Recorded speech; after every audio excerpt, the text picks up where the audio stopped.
তুমি কি কখনো এমন সময় পার করেছো যেখানে প্রার্থনা করেছো, কাঁদছো, বিশ্বাস রাখছো, কিন্তু ঈশ্বর যেন চুপ? মনে হচ্ছে, প্রভু তুমি আসছো না কেন? আর কতদিন? আমি আর পারছি না। তবে আজ আমি তোমাকে একটাই বাক্য বলবো, ঈশ্বর দেরি করেন কিন্তু ফেল করেন না। বাইবেলে আমরা বারবার দেখেছি প্রভু অনেক সময় প্রত্যাশিত সময়ের পরে আসেন, কিন্তু যখন আসেন তখন তিনি এমন কিছু করেন যা আমরা ভাবতেই পারিনি।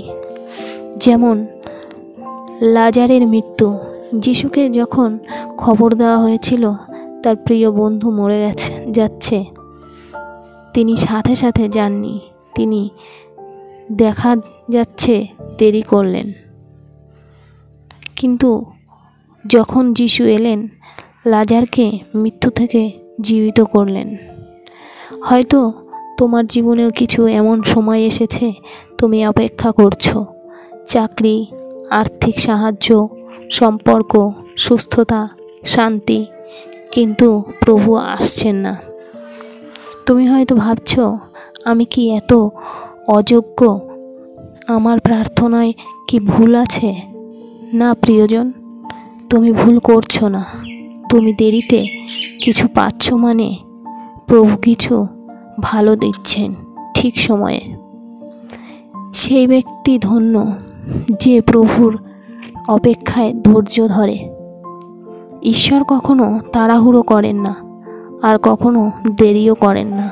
তার সময় ঠিক, তার সময়ের ঘটে সবচেয়ে বড় অলৌকিক ঘটনা। এক মা প্রতিদিন কাঁদতেন তার ছেলের জন্য। ছেলে মাদকাসক্ত ছিল। মা 7 বছর ধরে প্রার্থনা করে গেছেন। মনে হচ্ছিল কিছুই হচ্ছে না, কিন্তু 7ম বছরের শেষে সেই ছেলে যিশুকে গ্রহণ করে। এখন সে একজন প্রচারক। 5 বছরের দেরি, কিন্তু একটি প্রার্থনা ফেল হয়নি। আজ তুমি যখন এই ভিডিওটা দেখছো, তাহলে বুঝে নাও প্রভু তোমাকে বলছেন, আমি আসছি। হয়তো তোমার সময়ের হিসাব অনুযায়ী নয়, কিন্তু স্বর্গের ক্যালেন্ডার অনুযায়ী ঠিক সময়েই তুমি অপেক্ষা করো।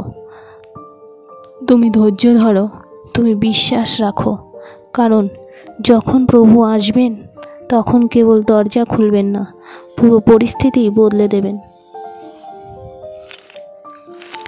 হে প্রভু যিশু, আজ যে সন্তান তোমার উত্তর পাওয়ার জন্য অপেক্ষা করছে, তুমি তাকে নিরাশ করো না।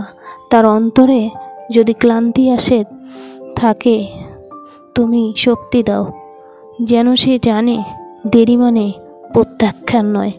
তুমি আজও কাজ করছো অদৃশ্যভাবে। তাকে আশার আলো দেখাও, যেন সে তোমার উপর আরও ভরসা রাখতে পারে।